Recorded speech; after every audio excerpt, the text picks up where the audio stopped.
Assalamualaikum warahmatullahi wabarakatuh. Perkenalkan, nama saya Anissa Fatin dengan NIM 2304-2014. Pada kesempatan kali ini, saya akan memenuhi tugas akhir dari mata kuliah Studi Masyarakat Indonesia. Pada kesempatan kali ini, saya akan menjelaskan materi mengenai modernisasi. Apa itu modernisasi? Modernisasi merupakan suatu proses perubahan sosial yang kompleks dan multidimensi, di mana masyarakat beralih dari tradisional ke arah yang lebih modern. Transformasi ini meliputi berbagai aspek kehidupan, seperti ekonomi, politik, sosial, budaya, dan teknologi. Ciri-ciri modernisasi yaitu, yang pertama, adanya perubahan pola pikir. Masyarakat menjadi lebih terbuka, rasional, dan kritis terhadap tradisi. Kedua, yaitu adanya perubahan nilai-nilai. Nilai-nilai modern seperti efisiensi, individualisme, dan universalisme semakin diterima dan dipraktikkan. Ketiga, adanya perubahan sistem sosial. Struktur sosial dan organisasi masyarakat mengalami perubahan dan adaptasi terhadap modernisasi.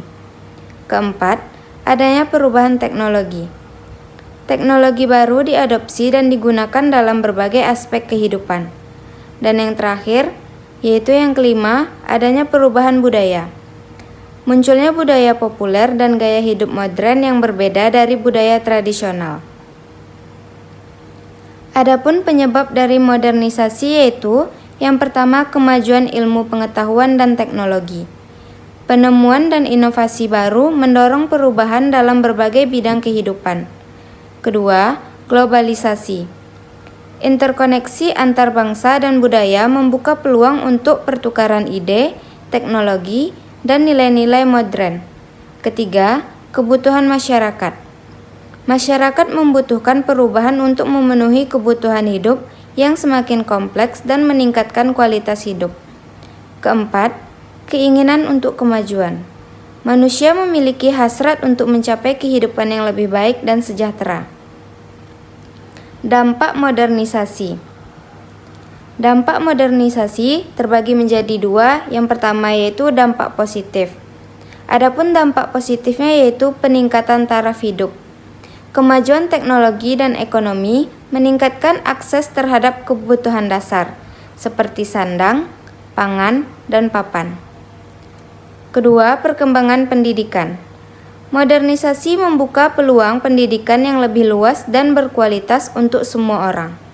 Yang ketiga, peningkatan kesehatan. Modernisasi membuka peluang pendidikan yang lebih luas dan berkualitas untuk semua orang. Yang keempat, kebebasan dan demokrasi.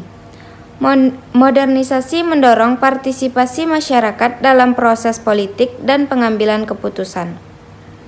Adapun dampak negatifnya yaitu yang pertama, kesenjangan sosial. Modernisasi dapat memperparah kesenjangan antara kelompok kaya dan miskin, serta antara daerah maju dan tertinggal. Kedua, kerusakan lingkungan. Eksploitasi sumber daya alam secara berlebihan dan industrialisasi tanpa kontrol dapat menyebabkan kerusakan lingkungan. Ketiga, krisis identitas. Perubahan budaya yang cepat dapat menyebabkan kebingungan dan krisis identitas bagi individu dan kelompok masyarakat. Keempat, kriminalitas dan disintegrasi sosial. Modernisasi dapat memicu munculnya kejahatan dan disintegrasi sosial jika tidak dikelola dengan baik. Adapun faktor pendorong dari modernisasi ini yaitu sistem masyarakat terbuka yang memungkinkan adanya gerak sosial yang lebih luas. Selanjutnya, pemikiran yang berorientasi masa depan yang mendorong terciptanya hal atau penemuan baru sesuai dengan tuntutan. Selanjutnya, kontak dengan kebudayaan lain yang memungkinkan manusia saling berinteraksi dan membuat penemuan baru. Selanjutnya, kenaikan tingkat pendidikan dan kesadaran hak asasi manusia. Selanjutnya, akses pendidikan yang lebih baik memungkinkan masyarakat untuk memperoleh pengetahuan dan keterampilan baru. Selanjutnya, kemudahan dan efisiensi dari teknologi baru seperti internet, komputer, robotik, dan sebagainya. Dan yang terakhir, peranan pemerintah dalam menyediakan persyaratan sosial, politik, dan ekonomi yang diperlukan untuk modernisasi. Modernisasi di Indonesia. Indonesia juga tengah mengalami fase modernisasi, ekspansi ekonomi, kemajuan teknologi informasi, dan pembangunan infrastruktur menunjukkan hal tersebut. Namun, kita juga harus menghadapi berbagai masalah seperti kesenjangan pembangunan antar wilayah dan pelestarian budaya. Baiklah, sekian materi dari saya. Saya ucapkan Assalamualaikum warahmatullahi wabarakatuh.